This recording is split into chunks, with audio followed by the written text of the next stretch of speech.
Good morning, everyone. This is Darnell Williams, President and Chief Executive Officer of the Urban League of Eastern Massachusetts, saying good morning to the listening audience and hoping that you would pay attention to the guests that are in the studio.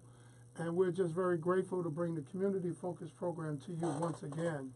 For those of you who do not know, the Urban League is coming up on 100 years of our existence. And as the CEO, I'm the longest serving CEO, and I'm very grateful to have that opportunity to serve our community. But I thought this morning what I would do is just give you a snapshot. On May 16th, 1919, the Urban League was actually formed.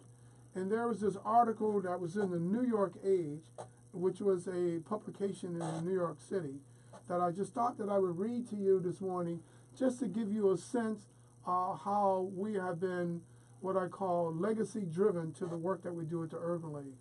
It says Boston organizers and Urban League, a special to the New York Age. That's the name of the magazine. On Friday, May 16th, the Boston Urban League was organized at the residence of Mrs. Charles E. Mason, Commonwealth Avenue, as the outcome of a conference of representative Boston citizens, white and colored. I'm using language of the day. I just want everybody to know that. I'm not using language from tonight, but because we were saying black and African American, but that was the language of that time of 1919. At which Eugene Kinkle Jones, Executive Secretary of the National Urban League, was present on invitation. The plan calls for the development of a more practical civic unity between groups of both races working for community betterment, housing, health, and employment, as well as the training of colored workers will be subject of special emphasis during the first year. The officers and executive members who have thus far consented to serve are Robert Treat Payne, as you know, he signed the Constitution of the United States, the Reverend D.F. Clue, the Reverend David S. Etzel, he was the vice chairman, Lucius S. Hicks was secretary, John E. Moore of Moores and Cabot was the treasurer, executive board members, Mrs. Maria Baldwin, Mrs. Josephine Crawford, Mrs. Marion B. Doolittle, Mrs. M.J. Holmesman, Judge Albert F. Hayden, W. Alexander Johnson, Mrs. E.T. Lord, Mrs. Charles E. Mason, Mrs. Adelina Moffett, Mrs. Clement G. Morgan, Mrs. E.Z. Roundtree, the Reverend Albert Scott, and the Reverend C.A. Ward. Those are the individuals who started this affiliate nearly 100 years ago, and we are the current stewards.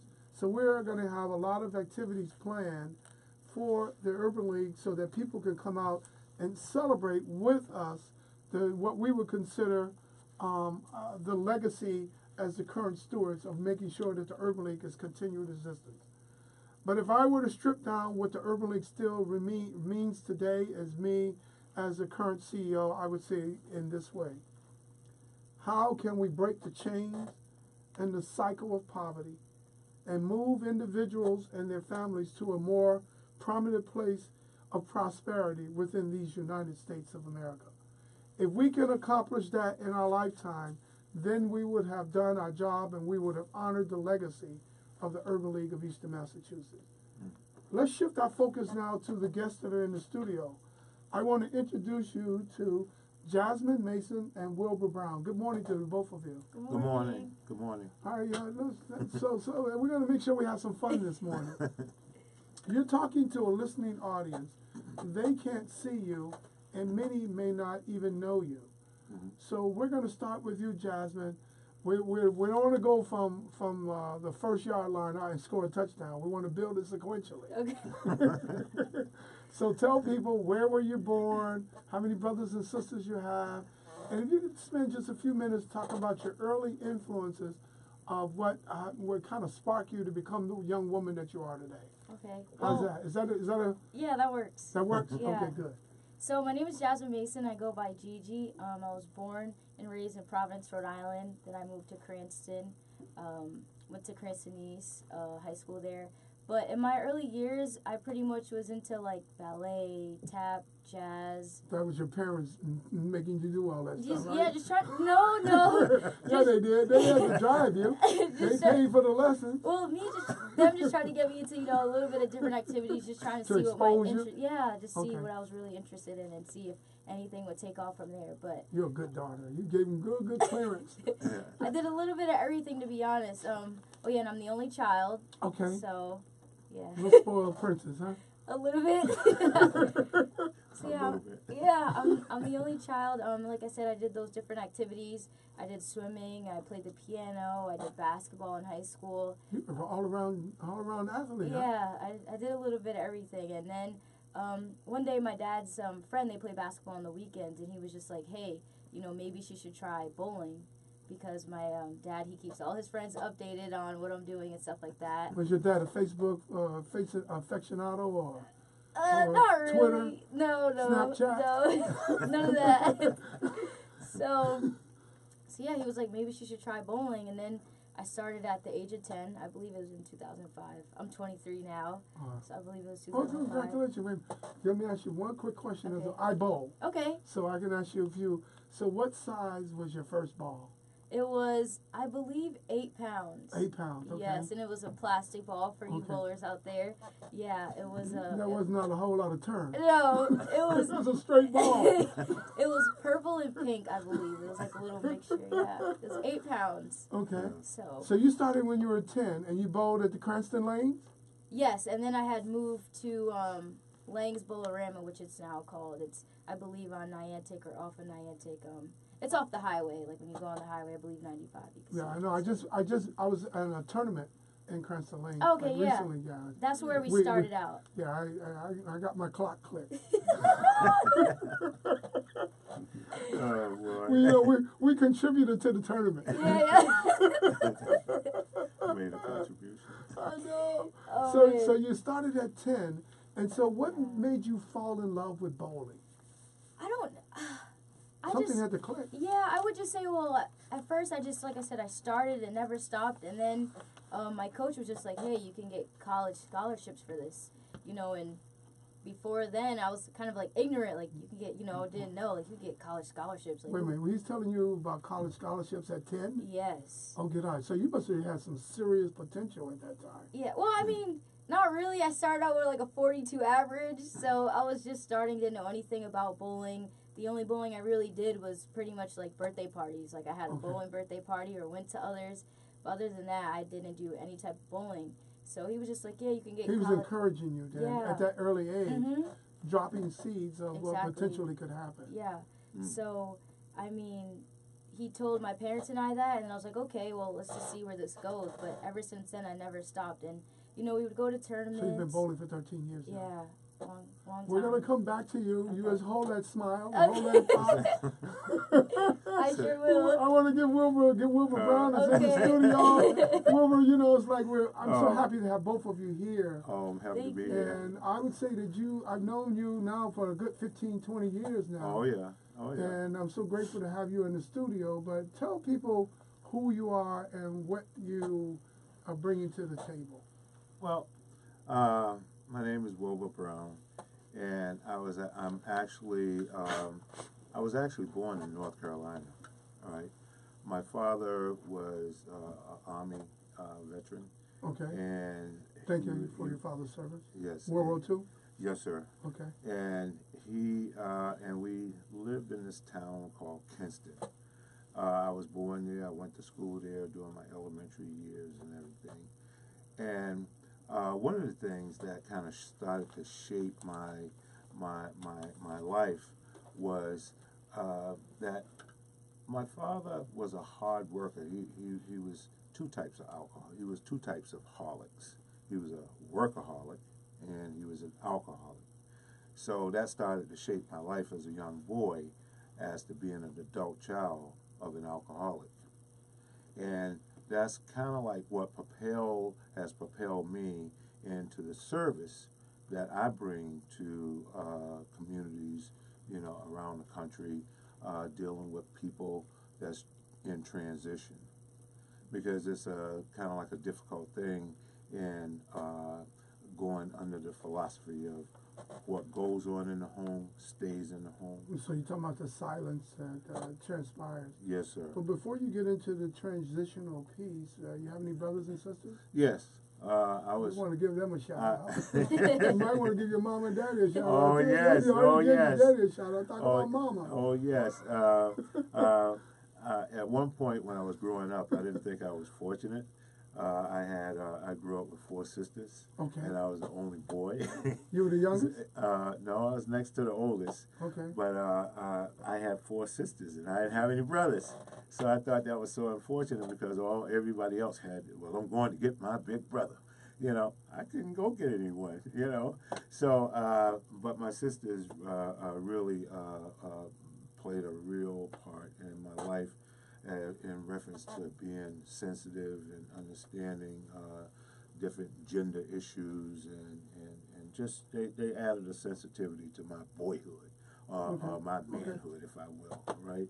Because my sister, you know, would beat me just as bad as my mother would beat me too. She was like my second mother. Okay. You know, and you look like you could have had a little streak in you, being a little not hard-headed little coming from North Kakalaki. Well, I was a wanderer.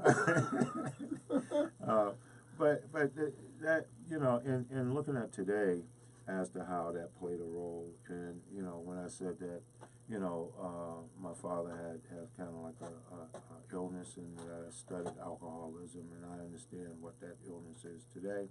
How did it impact you? Well, well, there was a lot of times that, you know, that I needed my father, that my father was there, but he wasn't there.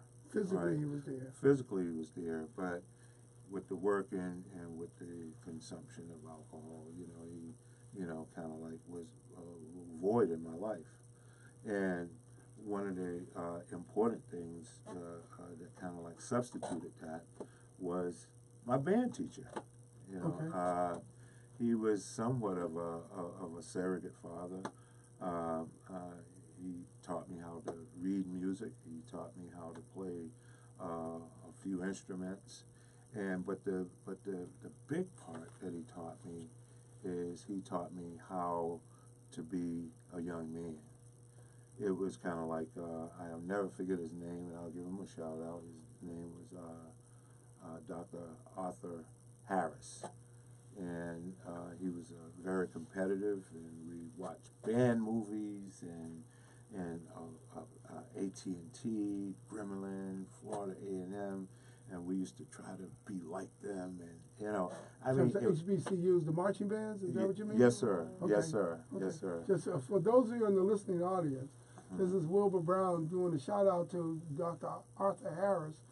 What you might want to share is what instruments were you on, because you know you got a whole band. You got. Oh, well, I started out with the brass, and which you had a fiberglass tuba, and you had the metal tuba, and you started out as a rookie with the metal tuba. Okay, you had to work your way up the food chain? Yes, sir. and when you graduated to the fiberglass tuba, it was so lightweight, and you could flip it. And we used to do a lot of different things with those big tubas and with those bass horns, and I can't do it today. You know, you have to have that march when you have your knees up to your chest, and you know, it was very regimented. And you don't have a stomach that's over your belt. Is that what you're trying to say? Yeah. But which many of us have at this stage of the game. That's correct. That's correct. And I went from brass to fiberglass, and then during concert season it was bass clarinet and baritone. Okay, so you just like Gigi, you have been versatile in the musicality. Yes. Of your development, and so this surrogate father figure has really helped you shape some of the things that you. What if you and Gigi had to pick out 1 or 2 things in those experiences of bowling and the musicality, what would be those key ingredients that would define who you are? Gigi, what do you think that would be? I'm on the spot. Yeah, no, you're on the radio. Key ingredient? I would say throughout my bowling journey, I would definitely say persistence. Persistence. Yeah. Okay, and why is that meaningful to be persistent?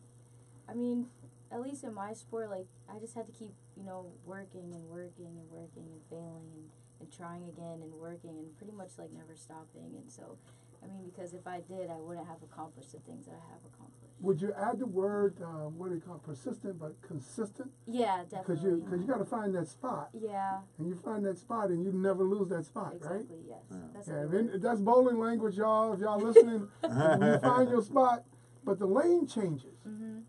And then what do you do to find your spot again? You just gotta do whatever, pretty much find whatever works, at that point. Especially if you're struggling, You're you struggling. just have to find I like whatever that. works and then try to pretty much be consistent again. Okay, so persistent, consistent, and find your spot. Yes. Yeah. Oh no, I like that. Thank No, you. persistent, consistent, and find your spot. I mean, that's what it is. I really like that. And so, Wilbur, what about you, sir? What would you describe as maybe your quintessential essence of that you would describe who you are? I think about when I think about music, I think about blues and gospel and jazz and what kind of like the roots of the music and the instruments is love, right? Because it told a story, blues used to tell a story about love and Christianity and the gospel told a story about love. And I would say that's what, things are rooted in right now is love. And she kind of took one of my words too. No, but you can use it again. That's okay. And that's consistency. Okay. The struggle, when you see, experience, and feel oppression, and sometimes it depresses you, sometimes it gets you down, but when you're rooted in love, it helps you get up out of bed in the morning. You remind me, and if I just may offer as a commentary to both of you, our music has been the consistent and persistent component in our African American experience because we created jazz because Yes. of our discrimination and humility of treatment. Yes. But my take on the blues might be a little different than yours, Wilbur, because I Okay. remember that my dog had bit me. I ain't got no money, and my woman had left me. Those are the blues that I remember. Well, It was like I fell out of love, and she didn't love me back, and I'm gone. well, it started out with some love. Right?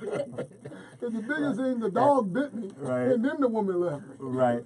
Well, when I look at all that too, it was therapeutic. One of the things that my mother used to always tell me was that there was more room on the outside than there was on the inside. What does that mean? And that means talk about it, process it. When he was talking about the woman that left him, he was in love, he's processing. And that's Okay. what a lot of us don't do in the community because We hold it in. we're taught as men in particularly, to internalize those feelings. The stronger, the more you hold in, Don't the cry. stronger you, no, absolutely not. Men ain't supposed to cry. Absolutely not. They tell you that as little boys. They do, Wipe them. I don't want to see them tears, That's boy. right. Stop being a little chump. Be a man. You know what I'm saying? Be a boy. So those are the things that we were conditioned with, and my mother, was contrary to that. She used to tell me that it's okay to cry and that it's okay, to process those feelings, and that's where it came. Where the cliche that she had came from. It's more room on the outside than it is on the inside. That's a liberating message. That's what it sounds like to me. Yes. It frees you up from harboring all of that anger and resentment inside, Yes. and it gives you a vehicle in order to process it, as you said. Yes. Yes. So, yes. Gigi, tell me, now that you have been persistent, you've been consistent, you've demonstrated there's a level of passion for bowling. Yeah. So what did bowling do for you in terms of your collegiate career or high school, or because you started at 10 Yes. and you were hook, line, and sinker. So I mean, I would say, I was fortunate enough I am fortunate enough to have the parents that I do. Shout out to my mom and dad. I think they're the best people in the world. So they would just drive me to tournaments. My league, we would pretty much, like get a group of us and we would go to tournaments and travel because there's no high school bowling in Rhode Island. Okay. Yeah, so we would just we had our travel league, we had our, like Sunday league, and then we also would just travel to different tournaments. And so there was this one tournament that's when I was just like, okay. I got this? Yeah. Or that's when I started being more focused and stuff like that and wanted to take my game. You have a competitive streak in you, don't yeah, I do. I can see it. So it was this tournament. It was the end of the year tournament. And, like everyone's just getting their trophies and stuff like that. And I got a trophy, but my trophy was, the title of it was Last Place Champ. And Ooh. Yeah, and so Ooh, that got your attention, didn't yes, it did. And so my teammates roasted me, my dad roasted me, like my coaches roasted me, and everyone's just like, "How are you a champ if you come in last place?" Ooh. And so that was a motivator for you, wasn't yeah, it? it definitely was. And my dad went. I put the trophy somewhere in the basement. He grabbed it. You still got it? I do. He grabbed it.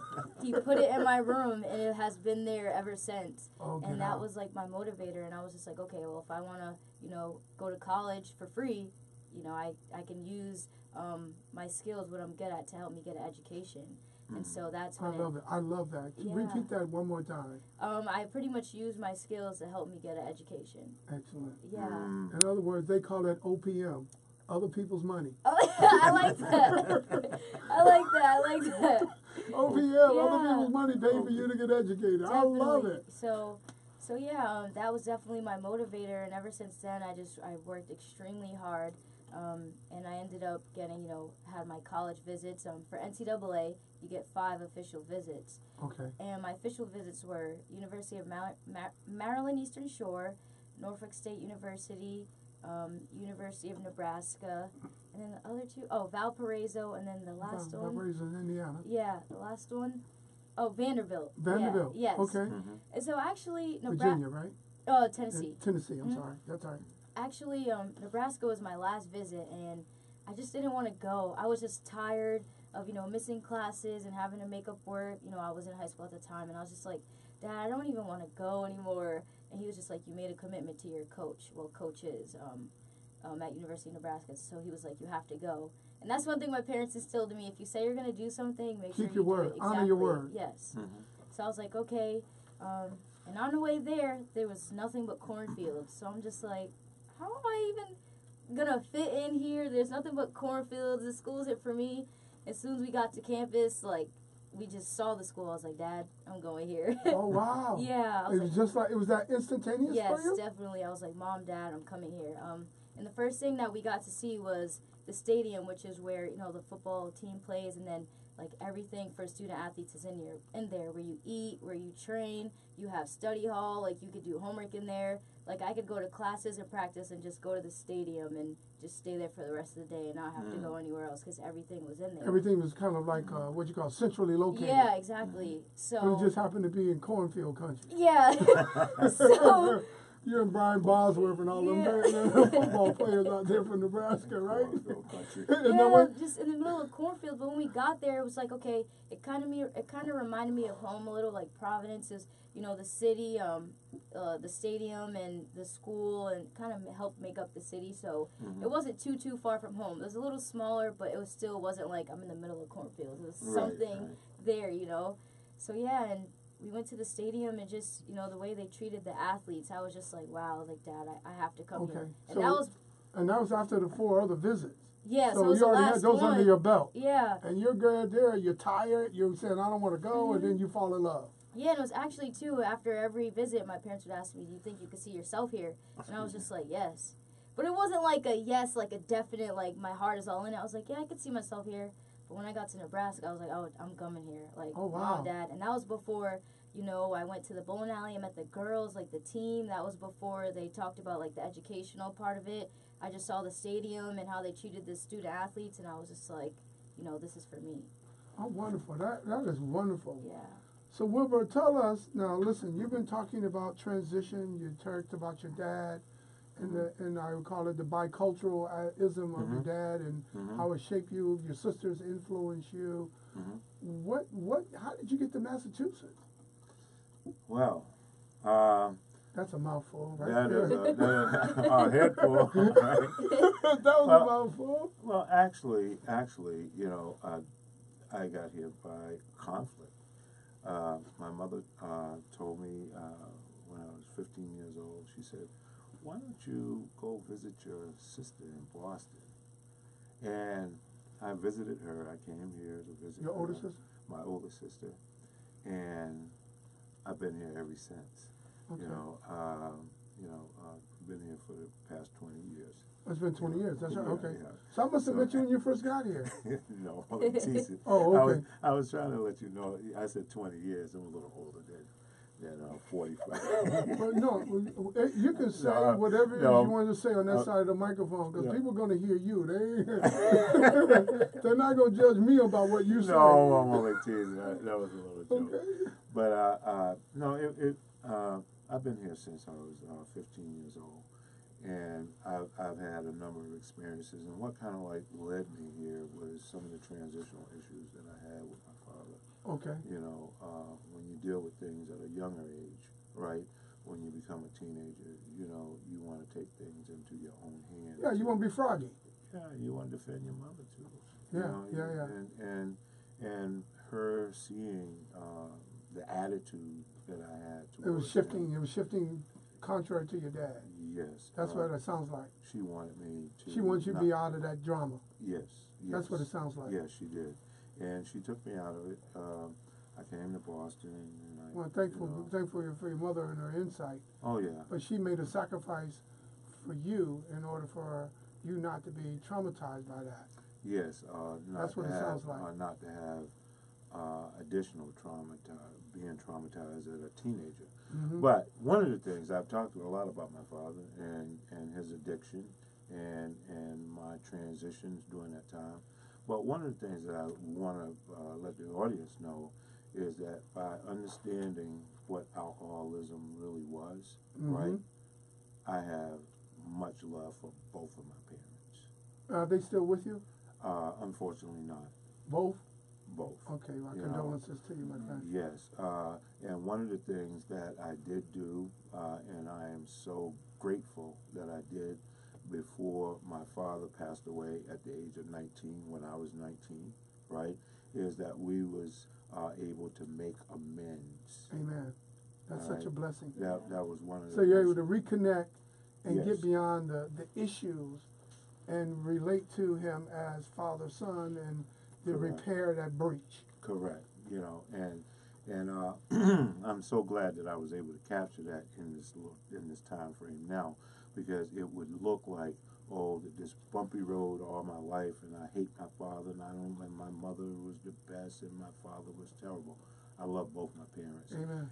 And my father was a hard worker, but as many of us have addicted members in our families.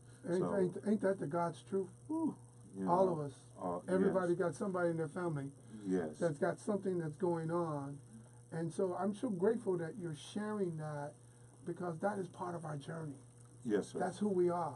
Yes, sir. And so we can't be, we have to, you know, I'm happy that Gigi is here sharing her experience, you're sharing yours, because as the listening audience will chime in or to listen to what you're saying, they will be able to walk away with something, well, there's somebody who knows what I'm going through. Oh, yes. That's the key. Yes. That's what this community-focused program Yes. is all about. Yes. Sharing those experiences so that the listening audience can, because many of the people say, that, well, I'm sitting in the car on my way into church. Some people are on their way back home, or some people are getting off of work. It's a whole kind of different scenario. But what I'd like to do at this point, I want to just say that if you just tuned in, you've been listening to Jasmine Mason and you've been listening to Wilbur Brown. We are going to continue this conversation. We want you to stay tuned. So as we resume this conversation, I want you to know that this is a community-focused program. Darnell Williams, President and CEO of the Urban League of Eastern Massachusetts, in the studio with Jasmine Mason and Wilbur Brown. And I like to refer to myself as a result of receiving 2 degrees. Dr. D is in the house. Dr. D. Dr. D. I mean, I grew up watching Dr. J do these magnificent moves. I'm no Dr. J, but I'm going to take Dr. D and run with it. Right. There you go. So Dr. D is in the studio with Gigi and with Wilbur. So Gigi, as we think about what you did when you went to University of Nebraska, you say you saw cornfields and you fell in love. No, not in love with the cornfields, but Well, that's what, you fell in love with the stadium. yes. The cornfields has got to be a part of it. And no, you didn't like the cornfields? No. I'm from Indiana, so we had cornfields in Indiana. So Oh, you had to no. go there to get to Nebraska. Yes. From North Carolina, too. And we Okay. So had that them there. cornfield. So you don't like our cornfields? No, man? not at all. I was like, what am I getting myself into? What about the winters?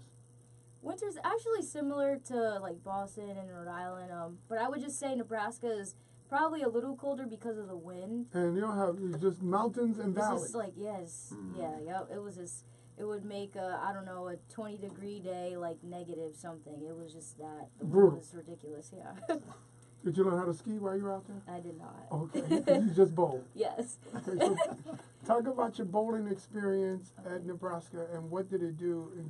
It paid for college. Mhm. Now you're committed. Yes. It paid for 4 years. Actually, I didn't get what do you call it? A scholarship. I didn't get a full ride until I believe my sophomore or junior year. But I had funds from like bowling tournaments and stuff like that when I was better to pay for it. So technically, I didn't have to pay for school.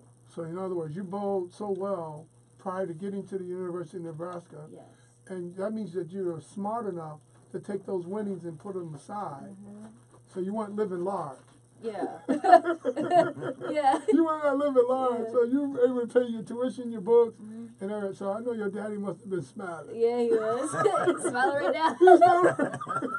Say smiling right now. Yeah, he is. I can hear your daddy in the say, "That's my baby." There she go. And did he do that? Yeah, that's my dad. All right.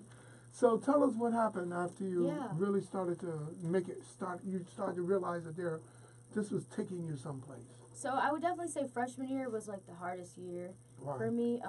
It wasn't so much of being away from my parents because I have been before. In the summers, I would spend time with my grandparents in Virginia, Clarksville, Virginia. So that's literally in the middle of nowhere. Okay. So yeah. That was your prep training. Yeah. So it pretty much was the communication with coaches and I were it was just a little bit difficult. Doing things how I was doing them with my previous coaches which were Coach Marty Jones and Coach Monica Scott, which I never mentioned. They taught me how to bowl. So doing, how they taught me how to do things one way, and then when I got to school, it was just like completely different. And so that was just some adversity I had to face, and I feel like there was like a teaching barrier. My coach at Communication gap. yeah. Is that the way you describe it? Okay. My coach at the University of Nebraska, he's like older. So Old school. yeah, so I would just say he had his way of doing things, or like what he taught compared to what I was like learning. So I feel like he was teaching more of the older game, and I was learning more of the modern game, and so we kind of like clashed a little bit. You say kinda? We did clash. I was yeah, right. We did clash. Let's clarify the word kinda. Yeah, we clashed. So my freshman year, I didn't really bowl that much. If any, I bowled like if any. I didn't bowl a lot at all. You're kind of figuring out. Yeah, I was just trying to figure things out and stuff like that, and just trying to get into be more comfortable with what he was teaching and stuff like that, and pretty much get our communication back on track. It's called conflict resolution. There we go. Yeah. I think that's what that's called. So then, and actually my sophomore year, I actually got kicked off the team for a little bit. Oh God, tell what happened. Yeah, communication again. Yeah, I just, yeah, coaches I wanted were, to see what your face looked like when you calling home to tell your daddy you got kicked off the team. Yeah, How did that go?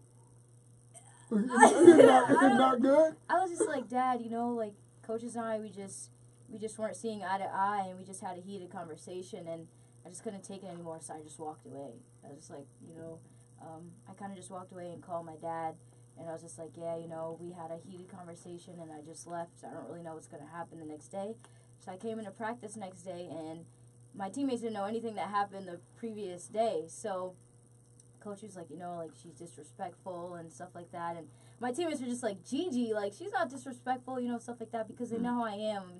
I'm charismatic. I like to be around people. I like to have fun. And so he didn't tell the whole story, and it was just more of like I can't have someone who's gonna pretty much be like a troublemaker on the team. And he was just like, until you can tell me why you deserve to be here, you're no longer on the team. And so I just grabbed my stuff and I just left. So I called my dad, and I was just like super upset.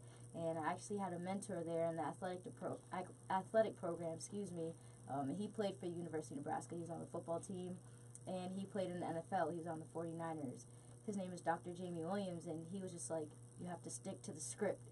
Like, we have a script. Like, me and him, we talked, and he was just like, you have to stick to it. Go in the next day, tell coaches why you deserve to be here and stuff like that, because he was like, at the end of the day, you're taking time away from you. You're taking time away from getting better and stuff like that, rather than, put your pride aside and... No, put your ego aside. Yeah. That's what he really said, didn't he? Yeah, he did. So, I don't know if I did it the next day or I let a couple days go by. I kind of wanted to, like, make sure... Humbly and lesson? Yeah, exactly. And then I went in a couple days, and I was just like, all right, coach, we got to, come to some sort of agreement, see eye to eye. And, I told him why I deserved to be there, and then we was just back on track. And then, actually, my sophomore year is when I made my first year on Junior Team USA. Okay, what does that mean? That means I represent the country for, like, bowling. Oh, great. Yeah, great, so great. you know how, like, they have the Olympic stuff like that? Yeah, Yes. I was representing the USA in bowling. Wow, USA. So, is it USA? Or like USA, United States of America? Yes. Okay, I just want to make sure I'm clear. Yes. Because Correct. you had me on this ride with you in terms of your defiant stance. Then you got the script. Took you about 48 hours to execute the script. Yes. I know you probably went kicking and screaming, but you read it. You went through the script. Yeah. Got back on the team, and now you're representing the country. That's a process, man. It was a lot to go through mentally too. So, but I still be going through things now. But yeah, I mean, it's just all part of the process, and I'm still learning to enjoy the process. Well, wonderful. So if you had to tell or share with the listening audience, for those young people that are listening to you who are having these conflict resolutions, either with their parents or whoever's in charge at home or at school or whatever, what advice would you give them as a result of what you went through and where you are today? Yeah. What advice would you give them? I would definitely say listen. Like, don't think... Listen to who? Listen to... yeah. Listen to your parents or, listen to your coaches. Like, just don't think you know everything. If you have a mentor, listen to them. Because if they've been around, longer than you have, they probably, know a little bit more wise because of the experiences they've been through. So I would definitely just say, listen. Put your ego aside like I did. And, just listen. For all the parents that are listening this morning, this is when you have one of those moments that, thank you, Jesus, that my baby is listening. And if she can hear that message and say, listen, listen, slow down, because we ain't the dumbest thing in two pairs of shoes, because we've been here before. Yeah. So, Wilbur, you've been doing transition work. Yes, I have. And you came in with a level of conflict that you felt that was part. Your mom made a prudent decision for you. So how, were you ever married? Did you get married at any point in time? Well, I'm married and divorced, right? Any children? I have 4 children. Okay. I kind of like raised how I was raised, so to speak. Oh, you're a tough cookie. Well, you have to be tough having 4 daughters. Oh, you have 4 daughters, just like you have 4 sisters? Just like I have 4 man, sisters. So you had your little BB gun in the trunk, right? Oh. A stick. Because you know something. Oh. And where's that little crumb cake coming around the house for? Oh, yeah, And you shake hands and you make sure that you use that gripper to shake those guys' hands, and they say, "Oh my God," But well, transition is a word that I kind of like adopted because I've experienced a lot of stuff. It hasn't been just a pretty picture for my life. Nobody right? has. And No I've experienced the judicial process. I've experienced homelessness. I've experienced being a single father. I've experienced losing a number of people that I've worked with and that was friends that was close to me from homicide and drugs. It's just been like a real learning experience, but a critical learning experience. And like many others, if you have experienced some form of breast cancer and you're a survivor, you want to take that experience to support other women or to support other people. And that's like what I'm doing. I've had all these negative experiences that has made me stronger, and that has helped me save lives through So in my other words, experiences. would you consider what you're doing as an extension of your ministry? I would say so. Okay. I would say so. Because saving souls is really snatching people's lives who are in the fire. Oh. And because, sometimes when you get experiences, they may be bad to you at the time, but then as life goes on, those bad experiences causes you to become a mentor. Yes. Or you can impact someone's life to tell them, well, this is what's going to come down the road. Is that? I'm not trying to put words in your mouth, but I'm just trying to understand the process. You're not putting words in my mouth. You actually framed it in the exact way that I would want to have framed it. Because a lot of the experiences that I've have experienced get me in the door with a lot of high-risk young people. Okay. Lifestyles are high risk? Yes, with trust, right? Okay. Trust is a big word with people that live in high-risk areas. And I don't usually, label young men and young women as gang members and all of these types of things. I just say that they are a product of their environment and they live in high-risk situations. So I'm able to, my experiences actually help me to identify with their experiences, and the trust is kind of like there right away. So very important. If you're just tuned in to Community Focus, that was Wilbur Brown, founder and director of Transitional Remedies and Solutions. And the previous voice that you heard, that was Jasmine Mason, who has been describing her experiences as a 10-year-old, now that she's a little older than that, but she has used her passion, her persistence, and her consistency to use bowling not only to win money bowling in these leagues across New England, but she used that money to help pay for college. So her parents are just very proud of her, and so are we. But she has also done some things, Wilbur. Let me just shift right back to her. You said you were at USA representing us. The audience should know that you got received 3 gold medals. Yes, I have 3 gold medals. But you got more than that. But you just got 3 gold. Yeah. You don't even recognize the bronze. Yeah, I talk about the gold more than anything. You're just focusing on the bling. Yeah. Right. Yeah. So you represented our country and you got 3 gold medals. So would it be fair to say that you are an Olympian in our presence? Yes, I am an Olympian. Great. Yeah, thank you. Daddy, want to do a shout out? So, yeah, and I'm the first African American to win singles gold for USA. Oh, congratulations. Wow. I think that is awesome. Thank Yes. you. So you still smiling. Yeah.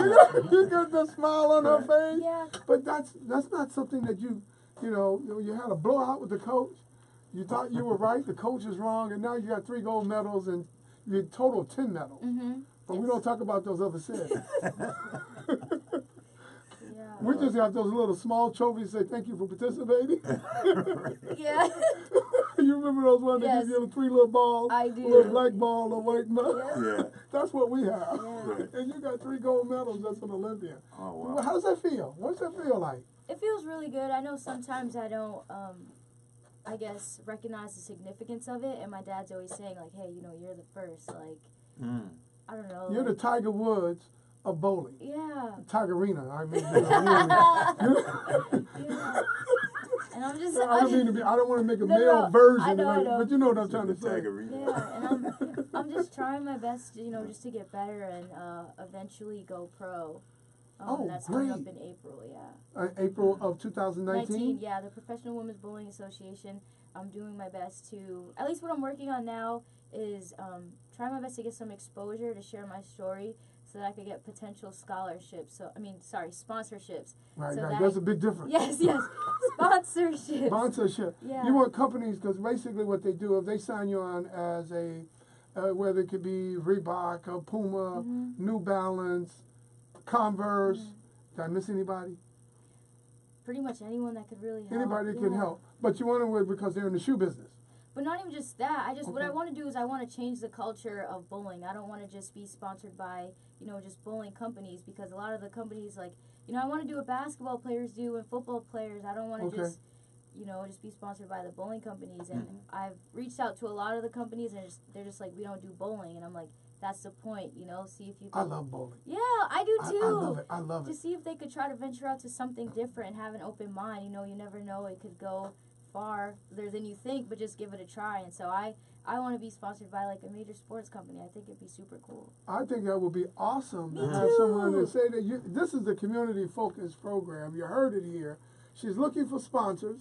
That will allow her as the first African American bowler that's going to be potentially, or is it definite on the debut of April of 2000? No, it's a definite. And It's a definite. I won't be the first African American to join the PWBA, Right. but I'll most likely be the only African American on tour this season. Okay. Yeah. But that's awesome. Yeah, Wonderful. thank you so much. So, I mean, how many balls you have? Oh, I have a lot. Probably. I'm a 3-baller, so At least to tournaments, I'll probably bring like 12, but like how many I have, maybe like 30, 40. Yeah, I have a lot of bowling balls. Dad, I know what you do. You go online. You just buy the balls and buy the equipment, keep on going. I need this. Right. Is that what he be saying? Don't be saying that? No. But I mean, I'm actually sponsored by the bowling company, so I get some bowling You balls. get some balls. Yeah, so that's nice. I don't have to worry about the equipment. But as far as Your like attire, apparel and stuff like that, and shoes? travel, I'm actually shoes not again? sponsored by a shoe company. No. Okay, no. So. But where the expenses come in is for you traveling, getting to the tournaments, the registration fees. All that is All of that is my out of your parents' pocket, your and I. parents? Yeah. So your daddies are your investors. Yes. Mm. And so I'm trying to make it easier for our family. That's another thank you, Jesus moment. Yeah. Praise God. Mom. Yeah. But that is awesome. Thank you so much. Yeah. So where is the debut going to be? The first In April? tournament on tour is actually Cleveland, Ohio. Okay. Mhm. So, Dad, you got the car loaded up. Yeah, all right.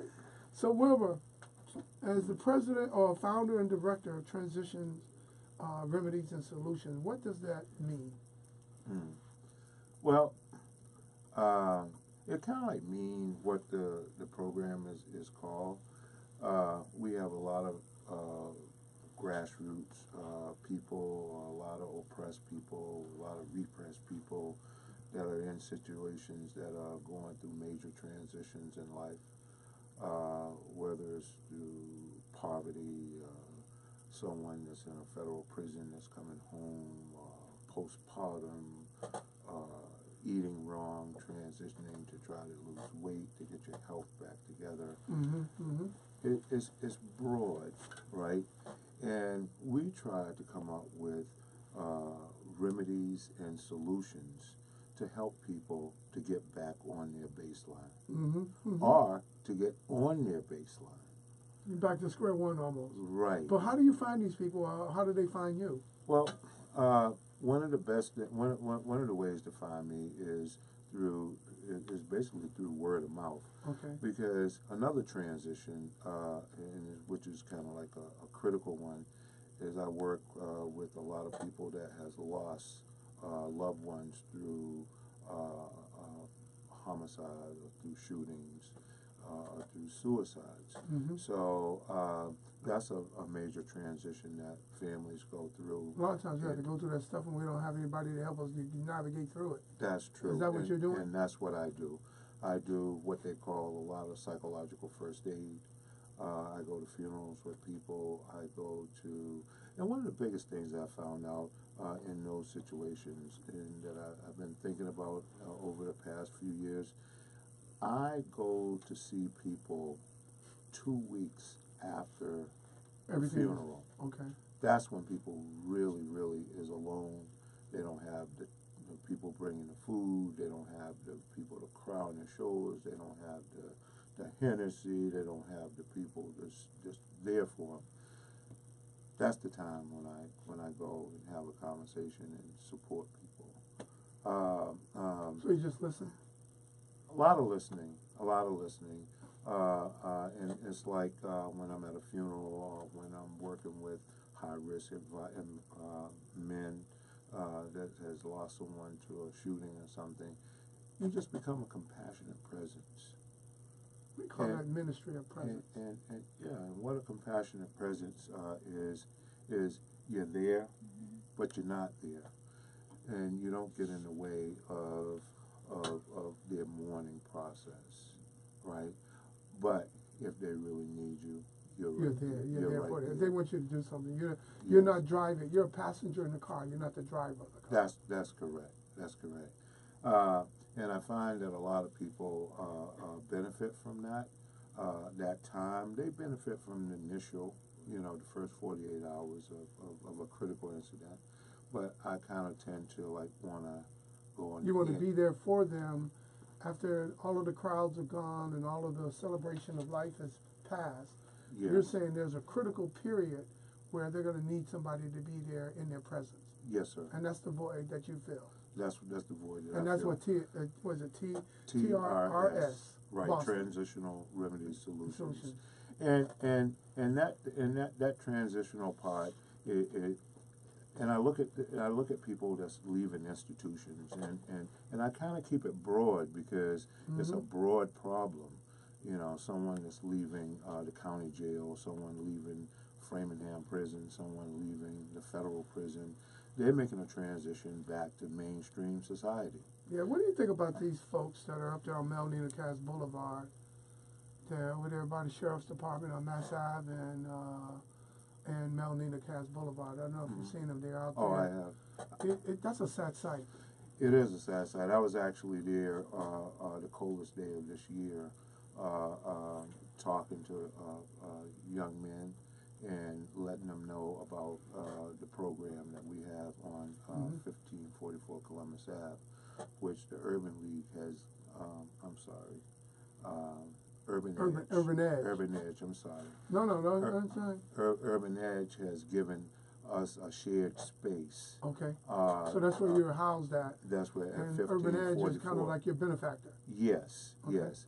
And we do a lot of work through psychosocial groups, right? I'm a believer in groups. Back up. Psycho what? Psychosocial group. What does that mean? Meaning the psychological aspect and the socializing, and you bring people together to process feelings, thoughts, and concerns that they're going through, and they can identify and support each other. Okay, so it's a kind of a networking, nurturing component. Yes, and I understand. Yes, and we have a fathers group, and we have, and then the young men were saying that we're not fathers, So now we had to change it to the fathers and the men's group, So Luminosity in Brockton, has a clinician that works with. We have a professional clinician, and I do the outreach. Yes. You do the outreach. And I'm one of the group facilitators as well. Oh, that's great. If you're just tuning in, you've just been listening to the voice of Wilbur Brown. He is the founder and the founder and director of Transition Remedies and Solutions, and also Gigi. Gigi is in the house. She's been telling us about her work that she's about to do in terms of debuting into the Professional Bowling Association for Women. Is that correct? Professional Women's Bowling. Association. Professional Women. So that's PWBA. Yes. Did I got it? You got it. Okay, correct.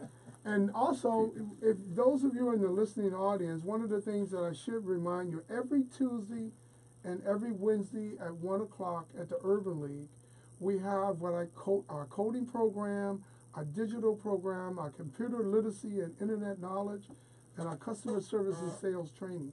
So if you come every Tuesday and Wednesday at 1 o'clock, you will be able to go to the session and find out if this is something that I'm interested in doing. So, because we don't try to put people into jobs, we try to put you on a career trajectory. Because you can get a job today and lose a job tomorrow. Mm-hmm. But if you focus in on a career, then we know that you will be self-sustaining going forward, not only for you, but also for your family. Mm-hmm. So Gigi, we're gonna eventually run out of some time, but before we do that, what I'd like to do is to hear from you. If you go back to when you were 10, and you told us you were 23, so that's 13 years later, you've gone from a size 8 ball to now you got 30 balls. You had 1 ball and you did everything with it. Yes. Yes. Am I right? No, that's true. Now you know how to spin the ball, pick up the 7 and the 10 pin, and because you hit it from the side and had that pin come across and knock it down. That's a television shot. Yes. So what would you say